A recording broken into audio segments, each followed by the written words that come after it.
Selepas mengulas peristiwa Perang Uhud, yang mengakibatkan kehilangan tenaga kerja dan kerugian keuangan bagi umat Islam, Allah Ta'ala memberi amaran kepada masyarakat Islam agar mengelak daripada berurusan dengan riba. Bab 3 Ali Imran, ayat 130. Hai orang-orang yang beriman, janganlah kamu memakan riba dengan berlipat ganda dan bertakwalah kepada Allah supaya kamu beruntung. Apabila Allah, yang Maha Tinggi, menyeru orang-orang yang beriman di dalam Al-Quran, panggilannya sering dikaitkan dengan merealisasikan tuntutan iman mereka secara lisan. Ini kerana dakwaan lisan tanpa perbuatan mempunyai nilai yang sangat kecil dalam Islam. Perbuatan adalah bukti dan bukti yang diperlukan seseorang untuk memperoleh pahala dan rahmat di kedua-dua dunia. Seperti pohon yang berbuah hanya berguna apabila ia berbuah, begitu juga iman hanya berguna apabila ia menghasilkan amal yang baik. Dalam hal ini, Allah Ta'ala memberi amaran kepada umat Islam daripada berurusan dengan riba kerana ia hanya menyebabkan ketidakstabilan keuangan bagi sesebuah masyarakat. Faedah keuangan menunjukkan jumlah yang diterima oleh pemberi pinjaman daripada peminjam pada kadar faedah tetap. Pada masa turunnya Al-Quran, banyak bentuk transaksi faedah diamalkan. Antaranya ialah vendor menjual artikel dan menetapkan had masa untuk pembayaran harga, dengan menetapkan bahawa jika pembeli gagal membayar dalam tempoh masa yang ditetapkan, mereka akan melanjutkan had masa tetapi menaikkan harga artikel. Satu lagi ialah seseorang meminjamkan sejumlah wang kepada orang lain dan menetapkan bahawa peminjam harus memulangkan jumlah tertentu yang melebihi jumlah yang dipinjamkan dalam had masa tertentu.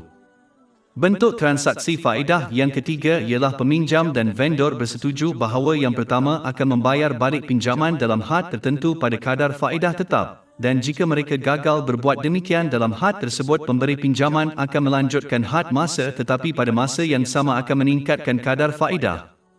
Urus niaga seperti ini yang injunksi yang disebutkan di sini terpakai. Mereka yang percaya ini gagal membezakan antara keuntungan yang diperoleh daripada pelaburan yang sah dan kepentingan keuangan. Akibat kekeliruan ini, ada yang berpendapat bahawa jika keuntungan daripada wang yang dilaburkan dalam perniagaan adalah sah, mengapa keuntungan yang diperoleh daripada pinjaman dianggap menyalahi undang-undang? Mereka berhujah bahawa bukannya seseorang melaburkan kekayaan mereka, mereka meminjamkannya kepada seseorang yang seterusnya mendapat keuntungan daripadanya. Dalam keadaan sedemikian, mengapa peminjam tidak sepatutnya membayar pemberi pinjaman sebahagian daripada keuntungan? Mereka gagal menyedari bahawa tiada usaha perniagaan yang kebal daripada risiko. Tiada usaha yang membawa jaminan mutlak keuntungan. Oleh itu, adalah tidak adil bahawa pembiaya sahaja harus dianggap berhak mendapat keuntungan pada kadar tetap dalam semua keadaan dan harus dilindungi daripada sebarang kemungkinan kerugian.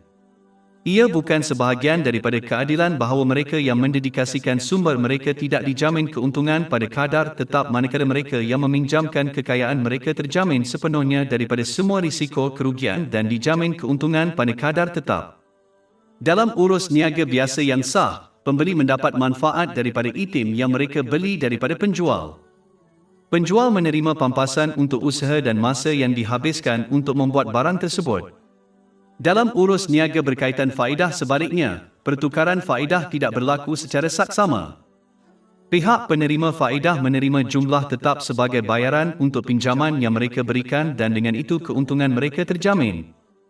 Pihak lain boleh menggunakan dana yang dipinjamkan tetapi ia mungkin tidak selalu menghasilkan keuntungan. Jika orang sedemikian membelanjakan dana yang dipinjam untuk keperluan, tidak akan ada keuntungan. Walaupun dana dilaburkan, maka seseorang itu berpeluang untuk membuat keuntungan atau kerugian.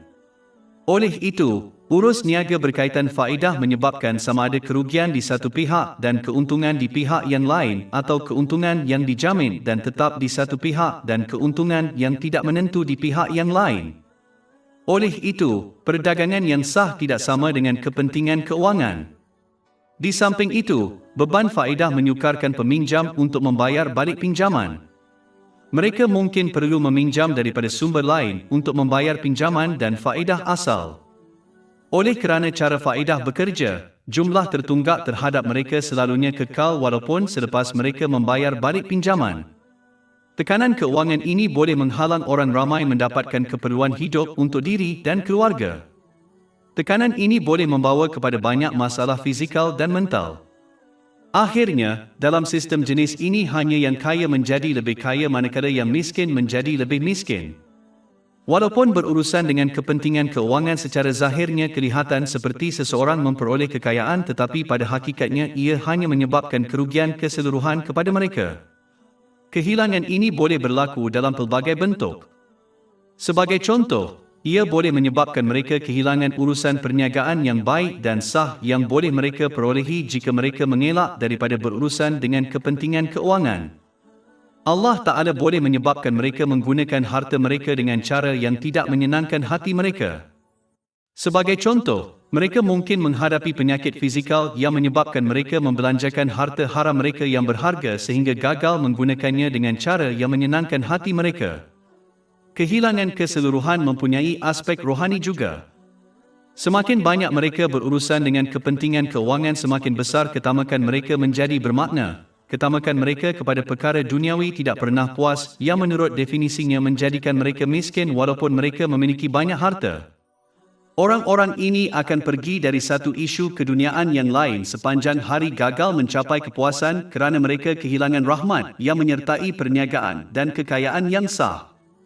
Ini malah boleh mendorong mereka ke arah memperoleh lebih banyak kekayaan yang menyalahi undang-undang melalui faedah keuangan dan cara lain.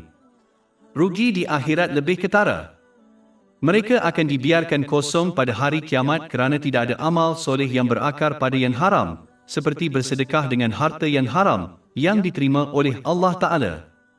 Tidak memerlukan seorang ulama untuk menentukan di mana orang ini berkemungkinan akan berakhir pada hari penghakiman. Terdapat perbezaan besar antara urus niaga perniagaan yang sah dan urus niaga berkaitan faedah. Yang pertama memainkan peranan yang bermanfaat dalam masyarakat manakala yang kedua membawa kepada kemerosotannya.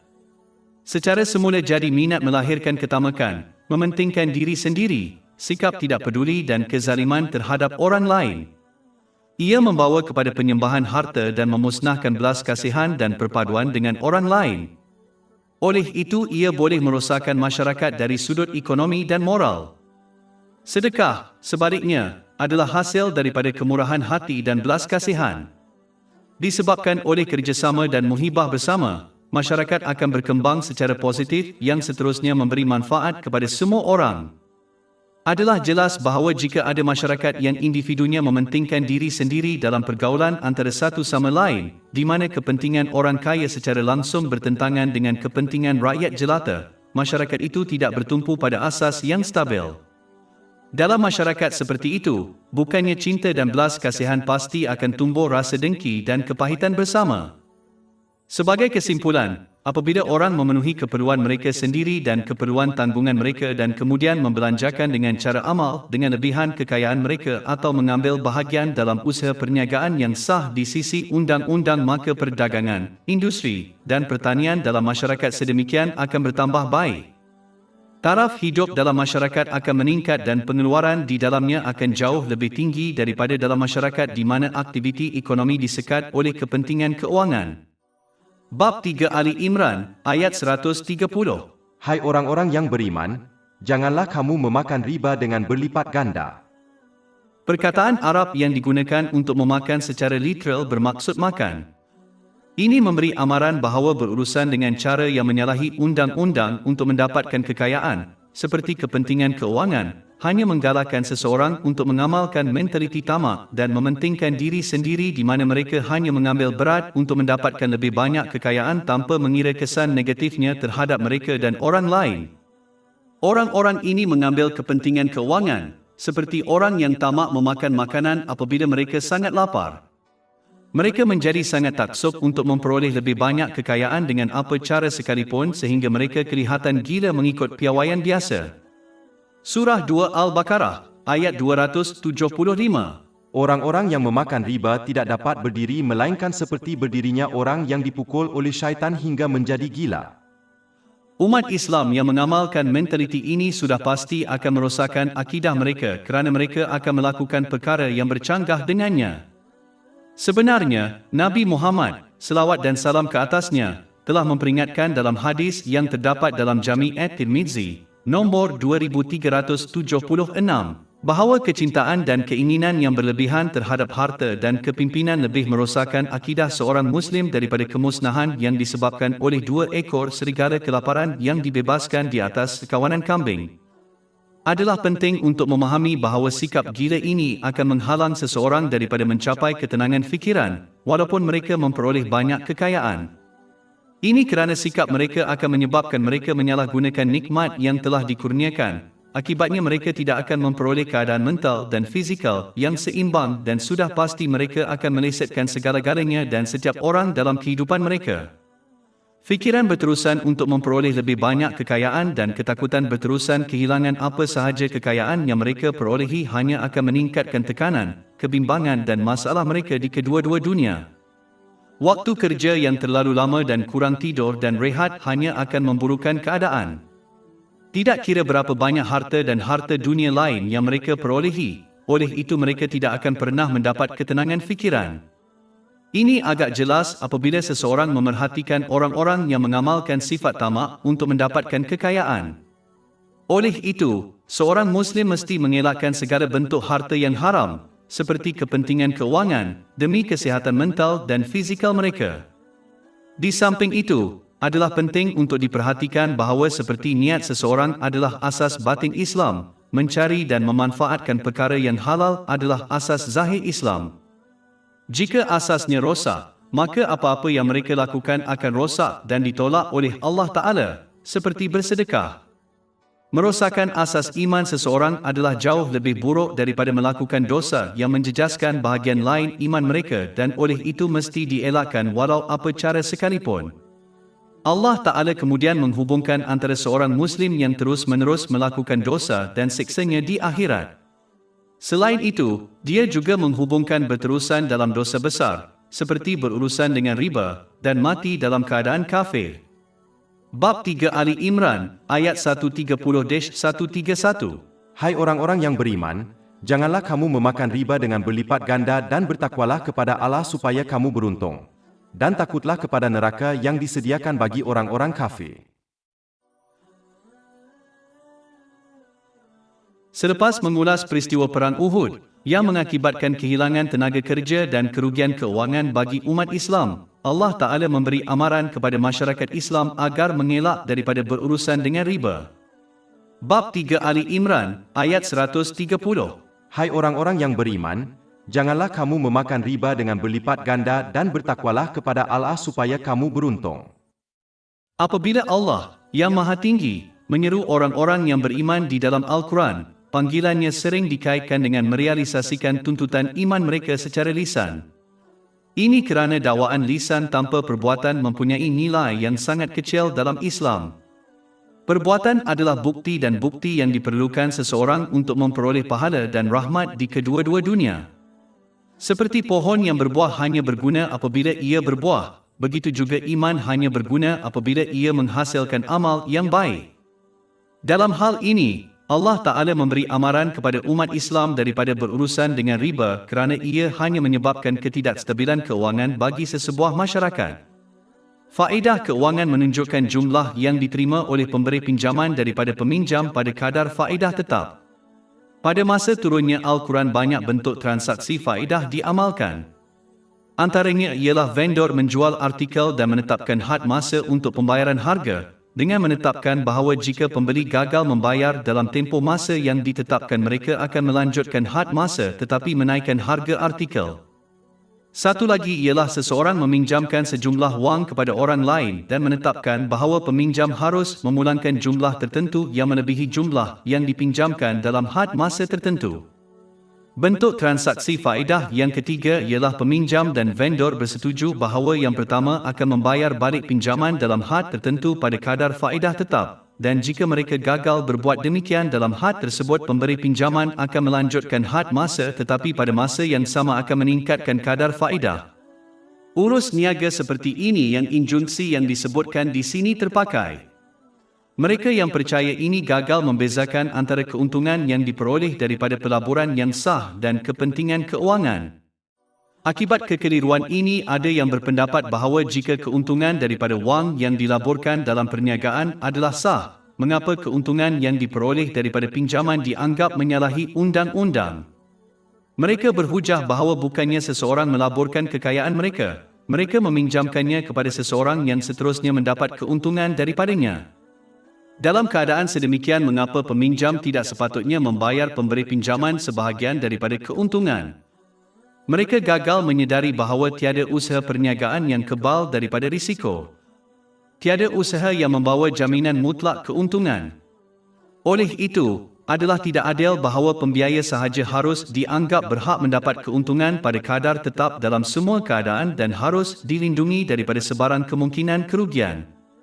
Ia bukan sebahagian daripada keadilan bahawa mereka yang mendedikasikan sumber mereka tidak dijamin keuntungan pada kadar tetap manakala mereka yang meminjamkan kekayaan mereka terjamin sepenuhnya daripada semua risiko kerugian dan dijamin keuntungan pada kadar tetap.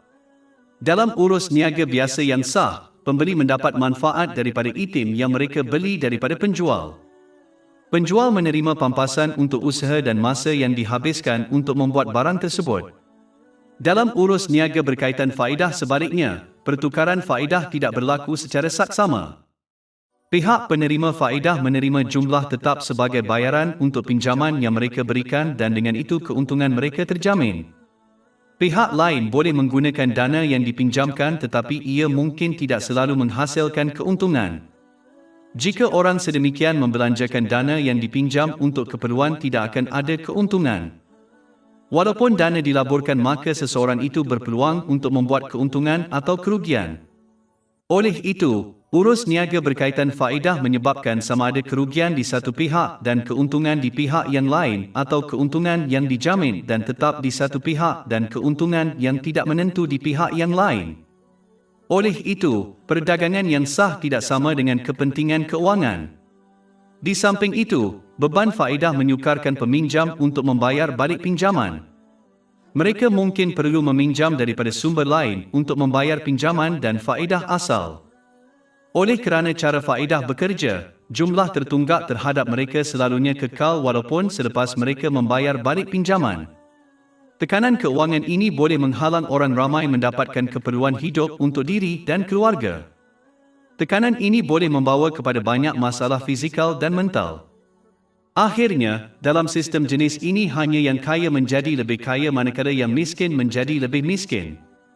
Walaupun berurusan dengan kepentingan keuangan, secara zahirnya kelihatan seperti seseorang memperoleh kekayaan, tetapi pada hakikatnya ia hanya menyebabkan kerugian keseluruhan kepada mereka. Kehilangan ini boleh berlaku dalam pelbagai bentuk.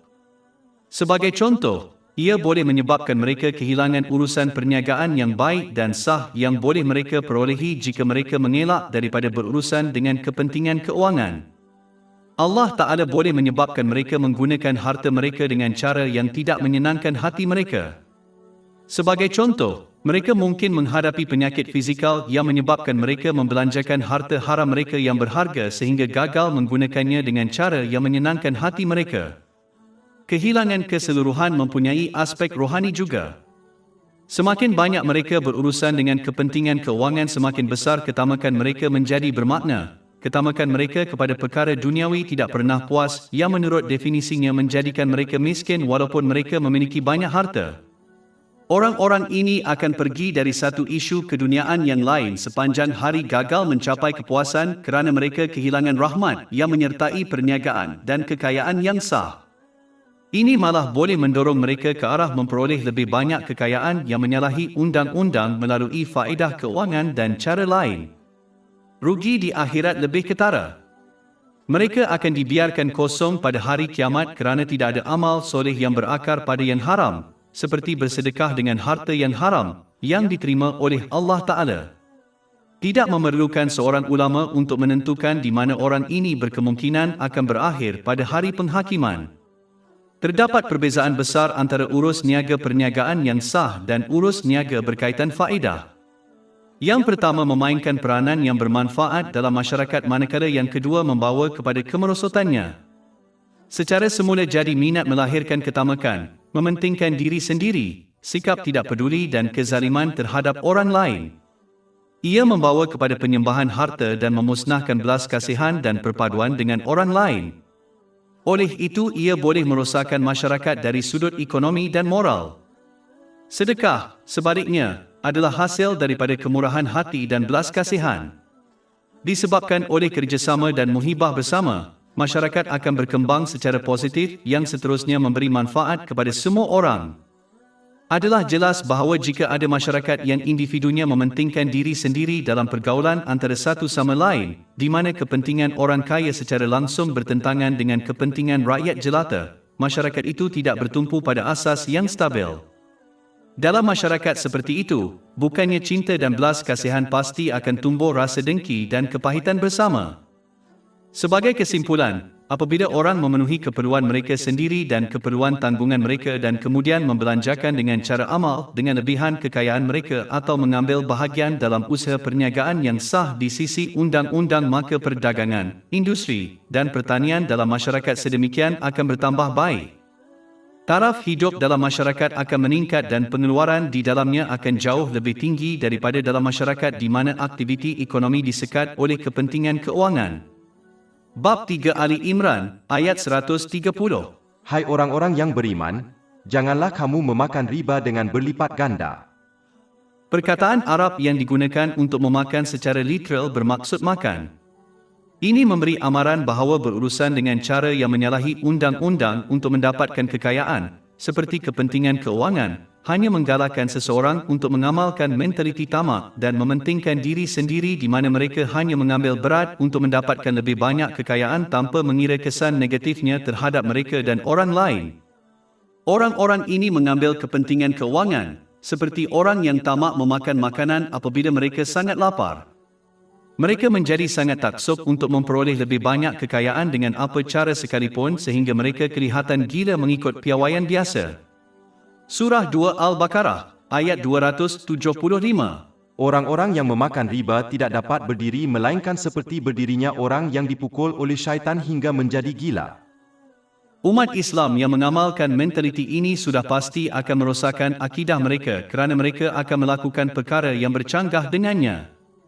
Sebenarnya, Nabi Muhammad, selawat dan salam ke atasnya, telah memperingatkan dalam hadis yang terdapat dalam Jami' at-Tirmizi, nombor 2376, bahawa kecintaan dan keinginan yang berlebihan terhadap harta dan kepimpinan lebih merosakkan akidah seorang Muslim daripada kemusnahan yang disebabkan oleh 2 ekor serigala kelaparan yang dibebaskan di atas kawanan kambing. Adalah penting untuk memahami bahawa sikap gila ini akan menghalang seseorang daripada mencapai ketenangan fikiran, walaupun mereka memperoleh banyak kekayaan. Ini kerana sikap mereka akan menyebabkan mereka menyalahgunakan nikmat yang telah dikurniakan. Akibatnya mereka tidak akan memperoleh keadaan mental dan fizikal yang seimbang dan sudah pasti mereka akan melesetkan segala-galanya dan setiap orang dalam kehidupan mereka.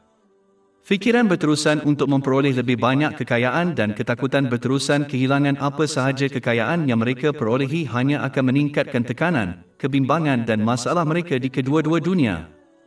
Waktu kerja yang terlalu lama dan kurang tidur dan rehat hanya akan memburukkan keadaan.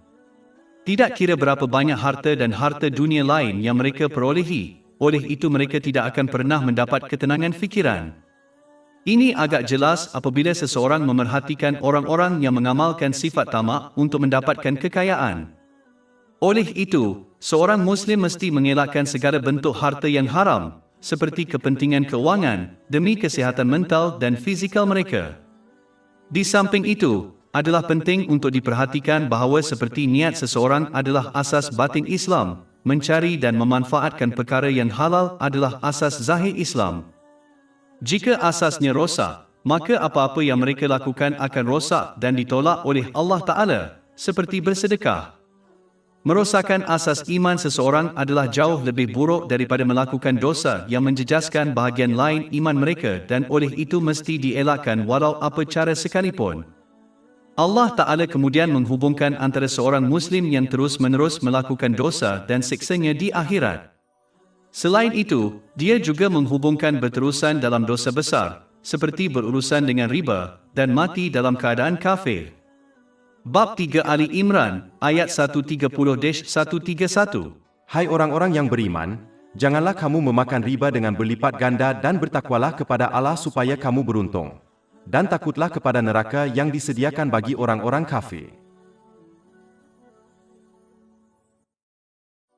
Seseorang itu mesti mencontohi akhlak mereka dengan akhlak yang diberkatinya supaya mereka mengamalkan sifat-sifat yang baik, seperti sabar, bersyukur dan murah hati, dan meninggalkan sifat-sifat negatif, seperti dengki, sombong dan tamak.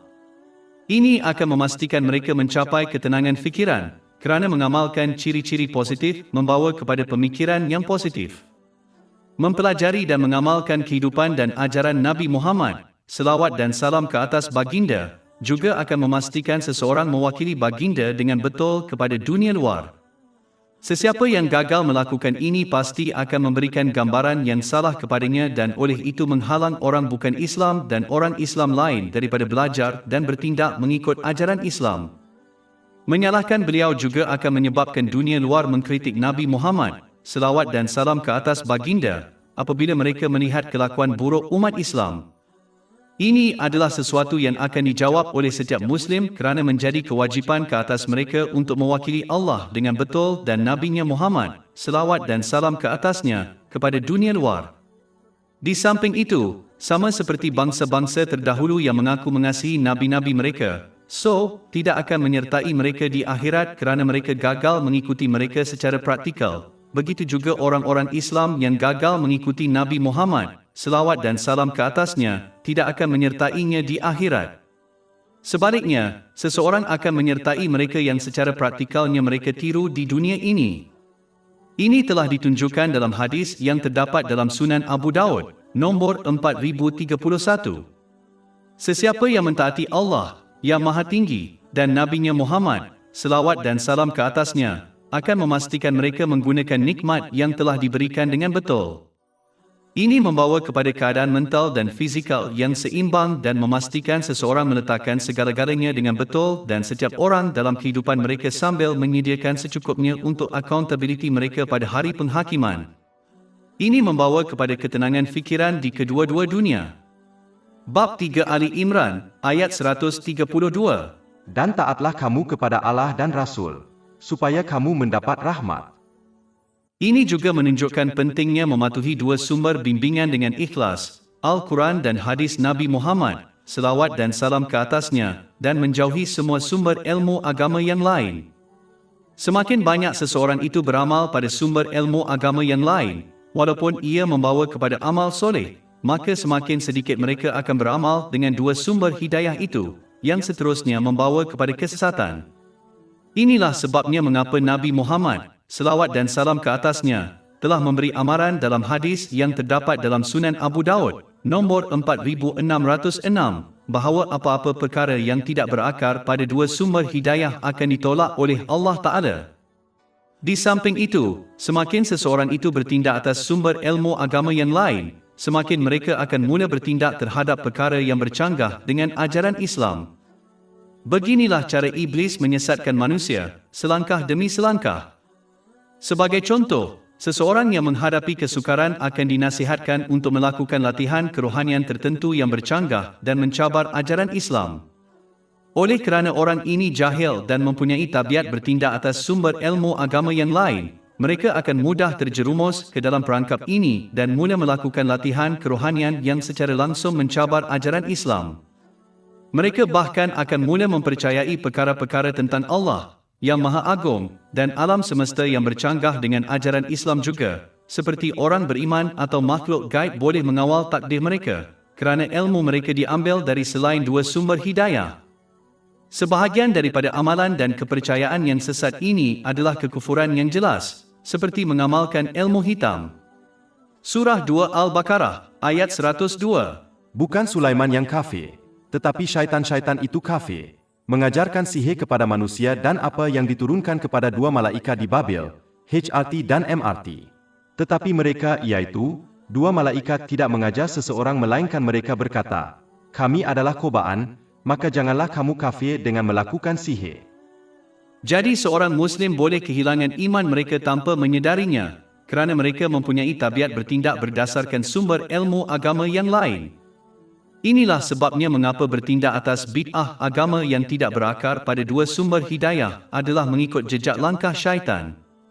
Surah 2 Al-Baqarah, ayat 208. Hai orang-orang yang beriman, masuklah kamu ke dalam Islam secara keseluruhan, Dan janganlah kamu turut langkah-langkah syaitan. Sesungguhnya syaitan itu musuh yang nyata bagimu. Dalam ayat-ayat berikut, Allah Ta'ala kemudian menjelaskan beberapa aspek ketaatan kepadanya dan ketaatan kepada Nabi-Nya Muhammad SAW. Bab 3 Ali Imran, ayat 133. Dan bersegeralah kamu kepada ampunan dari Tuhanmu. Kerana Allah, yang Maha Tinggi, tidak menuntut kesempurnaan daripada manusia, Dia memastikan pintu-pintu taubat dan pembaharuan sentiasa terbuka kepada mereka. Tetapi seseorang itu mesti memanfaatkan masa yang telah diberikan dan tidak berlengah-lengah memperbetulkan niat, ucapan dan perbuatannya, kerana pengakhiran hidup seseorang itu tidak diketahui dan sering berlaku tanpa diduga. Selain itu, bertaubat dari dosa tidak diterima pada saat kematian seseorang. Bab 4 An-Nisa, ayat 17-18.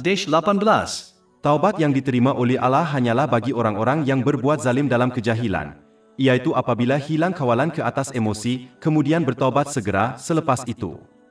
Mereka skim yang Allah ampunkan kepadanya. Dan Allah Maha mengetahui lagi Maha bijaksana. Tetapi taubat tidak diterima bagi orang-orang yang terus melakukan kejahatan. Maka aku berkata kepada salah seorang di antara mereka, aku akan mendapat keburukan. Maka aku berkata kepada salah seorang daripada mereka, sehingga aku mendapat keburukan. Bertobat sekarang, atau orang-orang yang mati dalam kekafiran. Kami sediakan bagi mereka azab yang pedih. Taubat yang ikhlas melibatkan perasaan bersalah, memohon ampun kepada Allah, yang Maha Agung, dan sesiapa sahaja yang telah dizalimi, selagi ini tidak akan membawa kepada masalah lagi. Seseorang mesti berjanji dengan ikhlas untuk mengelak daripada melakukan dosa yang sama atau serupa lagi dan menebus sebarang hak yang telah dilanggar terhadap Allah, yang Maha Tinggi, dan manusia. Taubat yang ikhlas menghalang seseorang daripada terus melakukan dosa yang sama atau serupa dan ia mendorong seseorang untuk menggunakan nikmat yang telah diberikan dengan betul seperti yang digariskan dalam ajaran Islam. Oleh itu, ia akan memastikan mereka memperoleh ketenangan fikiran di kedua-dua dunia melalui memperoleh keadaan mental dan fizikal yang seimbang dan dengan meletakkan segala-galanya dan semua orang dengan betul dalam kehidupan mereka sambil menyediakan secukupnya untuk accountability mereka pada hari penghakiman. Sikap ini adalah asas kepada kebenaran yang disebutkan dalam ayat-ayat utama yang dibincangkan. Bab 3 Ali Imran, ayat 133. Dan bersegeralah kamu kepada ampunan dari Tuhanmu, dan kepada surga yang luasnya seluas langit dan bumi yang disediakan untuk orang-orang yang bertakwa. Kemudian Allah Subhanahu wa Ta'ala menyoroti beberapa ciri-ciri kebaikan. Adalah penting untuk diperhatikan bahawa ini seterusnya menunjukkan bahawa pengisytiharan lisan seseorang terhadap keimanan dalam Islam tidak cukup baik sehingga mereka menyokongnya dengan tindakan praktikal ketaatan dan kebenaran. Bab 3 Ali Imran, ayat 134. Yang menafkahkan di jalan Allah di waktu lapang dan susah. Ini melibatkan penggunaan nikmat yang telah dikurniakan, seperti tenaga, masa dan harta, dengan cara yang diredai Allah Ta'ala, seperti yang digariskan dalam Al-Quran dan tradisi Nabi Muhammad, selawat dan salam ke atasnya. Untuk mengamalkan sikap yang betul di mana seseorang meneruskan tingkah laku ini dalam kedua-dua masa senang dan susah, mereka mesti mengamalkan rasa syukur dan sabar. Syukur akan mendorong seseorang untuk mentaati Allah Ta'ala di waktu lapang dan kesabaran akan mendorong mereka untuk mentaati Allah Ta'ala di waktu susah. Syukur dalam niat seseorang hanya melibatkan tindakan untuk mendapatkan keredaan Allah Ta'ala. Bersyukur dalam ucapan seseorang melibatkan bercakap apa yang baik atau berdiam diri. Dan kesyukuran dalam tindakan seseorang melibatkan penggunaan nikmat yang telah dianugerahkan dengan cara yang diredai Allah, yang Maha Tinggi, seperti yang digariskan dalam Al-Quran dan tradisi Nabi Muhammad, selawat dan salam ke atasnya.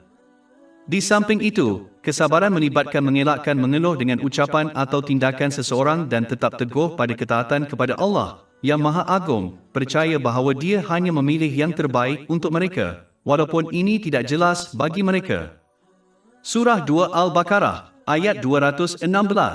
Tetapi boleh jadi kamu membenci sesuatu padahal ia amat baik bagimu, dan boleh jadi kamu menyukai sesuatu, padahal ia amat buruk bagimu. Dan Allah mengetahui, sedang kamu tidak mengetahui. Oleh itu, orang yang bertindak dengan cara yang betul dalam setiap keadaan akan mendapat sokongan dan rahmat Allah yang berterusan, yang seterusnya membawa kepada ketenangan fikiran di kedua-dua dunia. Ini telah dinasihatkan dalam hadis yang terdapat dalam Sahih Muslim, nombor 7500. Bab 3 Ali Imran, ayat 134. Yang menafkahkan di jalan Allah di waktu lapang dan susah. Apabila seorang Muslim benar-benar yakin bahawa semua yang mereka miliki adalah kepunyaan Allah yang Maha Tinggi, maka menggunakan nikmat yang mereka miliki dengan betul, seperti bersedekah dengan rahmat Allah Ta'ala, menjadi mudah. Seseorang yang mengamalkan sikap ini menyedari bahawa mereka hanya memulangkan pinjaman yang telah diberikan oleh Allah kepada mereka. Surah 2 Al-Baqarah, ayat 254. Hai orang-orang yang beriman, nafkahkanlah sebagian dari rezeki yang kami berikan kepadamu. Tingkah laku ini juga melindungi seseorang daripada merosakkan amal kebajikan mereka melalui kesombongan. Kesombongan membuat seseorang percaya bahawa mereka melakukan Allah yang Maha Tinggi dan yang memerlukan bantuan dengan menderma amal. Tetapi dengan cara yang sama seseorang mengembalikan pinjaman bank tanpa rasa bangga. Umat Islam perlu menyedari sedekah mereka adalah cara membayar balik pinjaman yang diberikan oleh Allah Ta'ala. Di samping itu, golongan yang memerlukan memberi bantuan kepada penderma dengan mengambil sedekah mereka.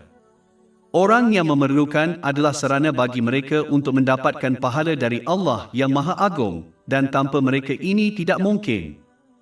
Jika seseorang percaya bahawa kekayaan mereka terkumpul melalui kecerdasan dan kekuatan mereka, mereka mesti memahami bahawa perkara-perkara ini juga diberikan oleh Allah Ta'ala. Oleh itu, pinjaman dalam bentuk keberkatan seperti harta ini hendaklah dikembalikan kepada Allah yang Maha Tinggi, jika tidak mereka akan menghadapi hukuman yang akan bermula di dunia dan berterusan ke akhirat. Apabila seseorang bersedekah, transaksinya bukanlah dengan orang yang memerlukan, malah dengan Allah Ta'ala. Apabila seseorang dengan ikhlas berniaga dengan Allah Ta'ala, mereka boleh yakin dengan keuntungan yang tidak dapat dibayangkan yang akan memberi manfaat kepada mereka di dunia dan di akhirat. Ini telah ditunjukkan dalam ayat-ayat utama yang dibincangkan. Surah 2 Al-Baqarah, ayat 245. Siapakah yang akan meminjamkan kepada Allah pinjaman yang baik supaya Allah melipat gandakan balasannya dengan berlipat ganda? Kesabaran juga diperlukan untuk aspek soleh seterusnya yang dibincangkan dalam ayat-ayat utama yang dibincangkan. Bab 3 Ali Imran, ayat 134. Dan siapa yang menahan amarah? Ayat ini tidak bermaksud orang yang soleh tidak merasa marah, kerana perasaan marah adalah sifat semula jadi yang bahkan dirasai oleh Nabi SAW. Malah, kemarahan adalah ciri yang berguna apabila dikawal dan digunakan dengan cara yang betul, seperti semasa mempertahankan diri. Islam mengajar manusia untuk mengawal kemarahan mereka supaya mereka tidak melakukan maksiat dengan menderhakai Allah yang Maha Tinggi dengan ucapan atau perbuatan mereka. Sebagai contoh, orang yang marah hendaklah berdiam diri dan hanya bercakap selepas kemarahannya hilang. Seseorang harus meninggalkan situasi yang mereka hadapi apabila mereka marah dan kembali hanya apabila mereka telah tenang. Perkataan selalunya boleh lebih merosakkan daripada tindakan. Oleh itu, adalah penting untuk mengawal percakapan seseorang, terutamanya apabila mereka marah. Untuk mengawal tindakan mereka, seseorang yang marah mesti mengambil posisi badan yang tidak aktif. Maksudnya, jika mereka berdiri hendaklah mereka duduk, dan jika mereka duduk, maka hendaklah mereka berbaring sehingga mereka tenang. Ini telah dinasihatkan dalam hadis yang terdapat dalam Sunan Abu Daud, nombor 4782. Seseorang hendaklah melawan kesan negatif kemarahan dengan mengamalkan sifat-sifat terpuji, seperti sabar, dan memaafkan, yang dibincangkan dalam ajaran Islam dan meninggalkan sifat-sifat negatif yang dibincangkan dalam ajaran Islam, seperti ucapan lucah. Bab 3 Ali Imran, ayat 134. Dan yang menahan amarah dan yang memaafkan manusia. Apabila seseorang itu belajar mengawal kemarahannya supaya bercakap dan bertindak mengikut ajaran Islam, memaafkan orang lain akan menjadi lebih mudah bagi mereka. Memaafkan orang lain kerana Allah Ta'ala adalah satu perbuatan yang besar kerana ia membawa kepada pengampunan mereka sendiri. Bab 24 An-Nur, ayat 22. Dan hendaklah mereka memaafkan dan melalaikan. Tidakkah kamu suka bahawa Allah mengampuni kamu?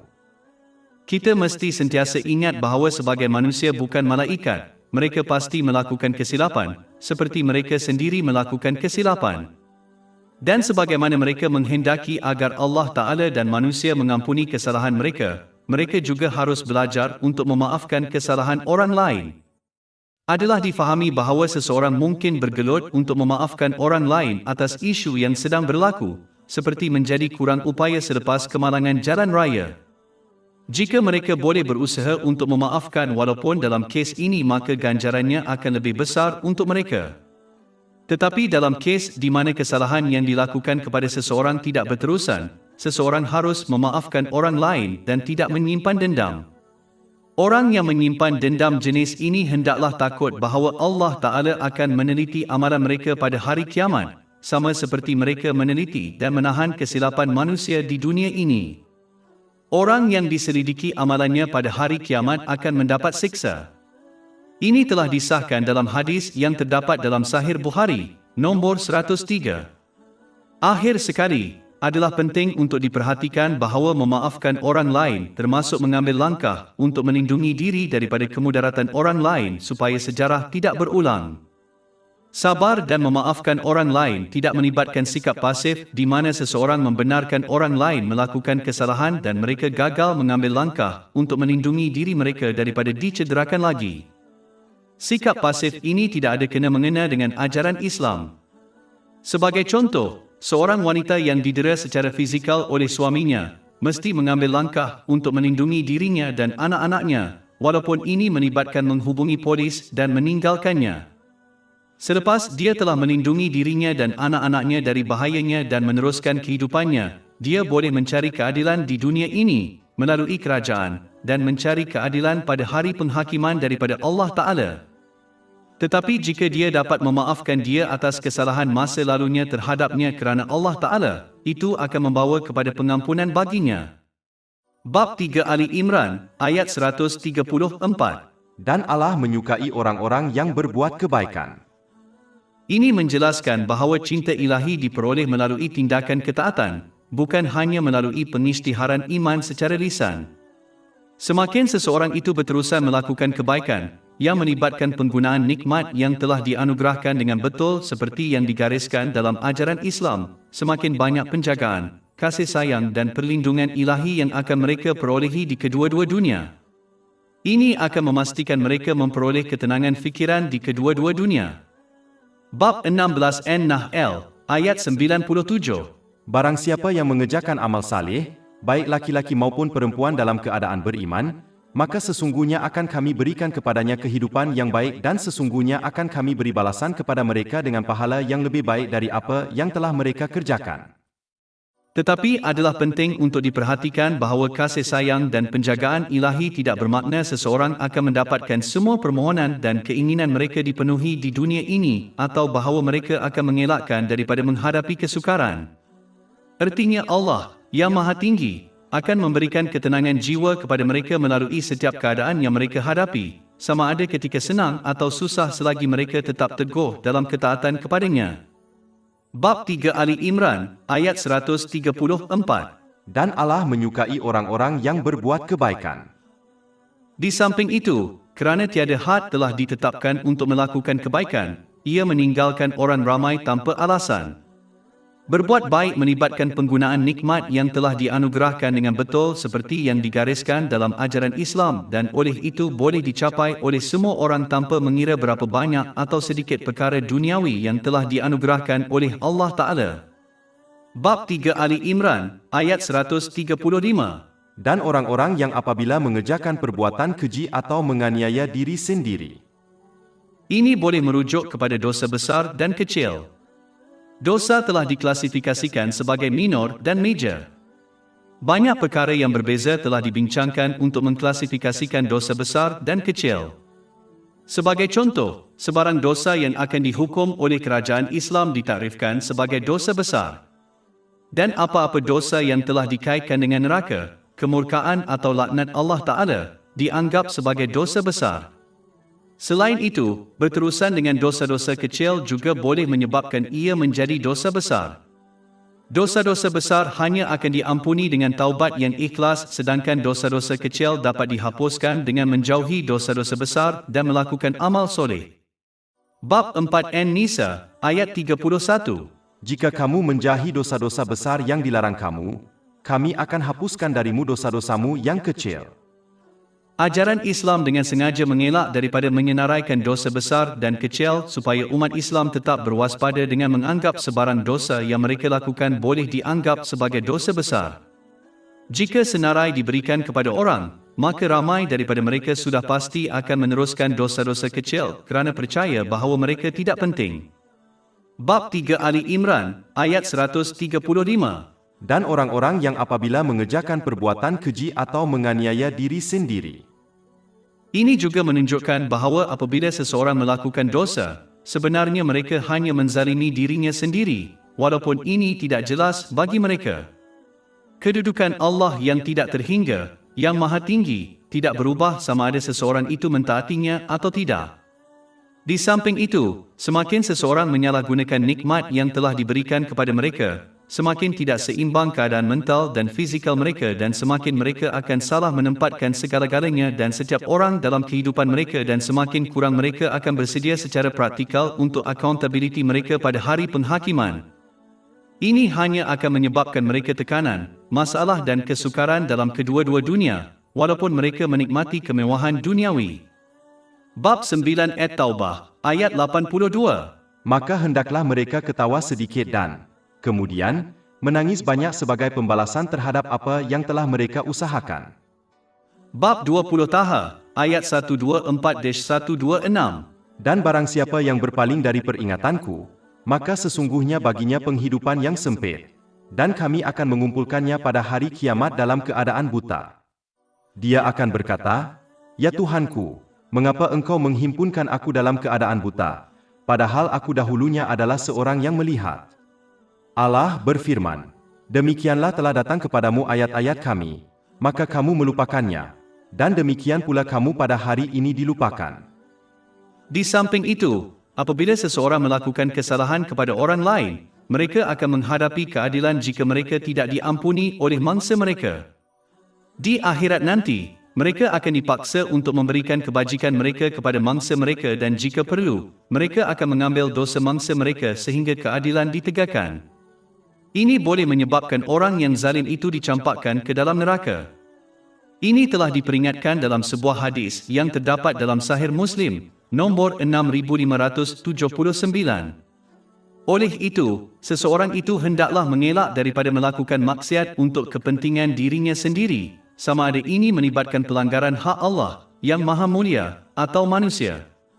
Bab 3 Ali Imran, ayat 135. Dan orang-orang yang apabila mengerjakan perbuatan keji atau menganiaya diri mereka sendiri, mereka ingat kepada Allah, lalu memohon ampun atas dosa-dosa mereka. Dan siapa lagi yang dapat mengampuni dosa selain daripada Allah? Dan siapa pula yang tidak meneruskan perbuatannya itu, sedang mereka mengetahui?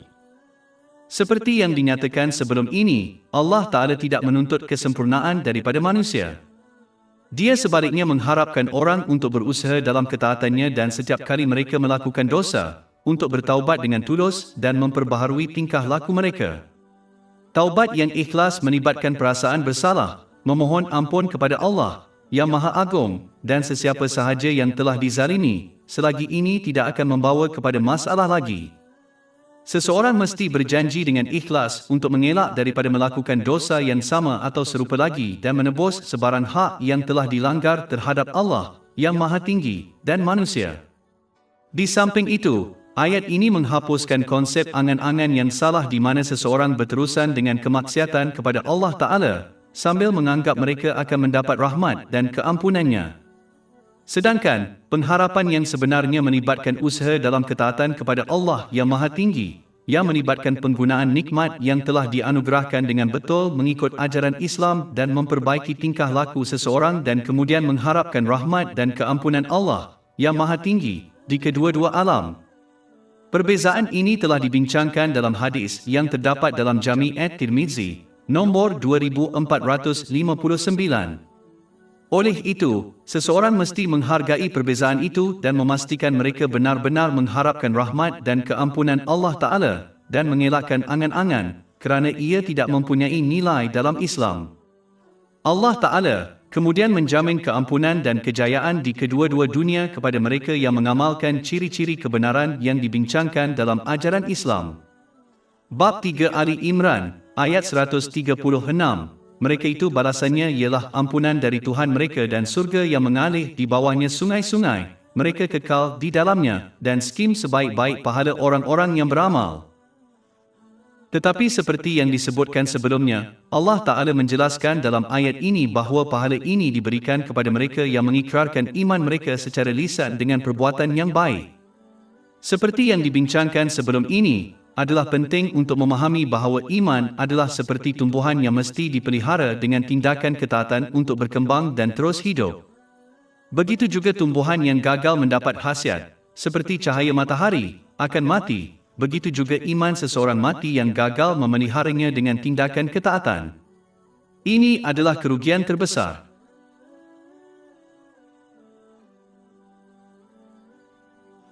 Lebih 500 e-buku, buku audio, maklumat grafik, podcast dan blog percuma tersedia di tapak web kami, www.shekpot.com.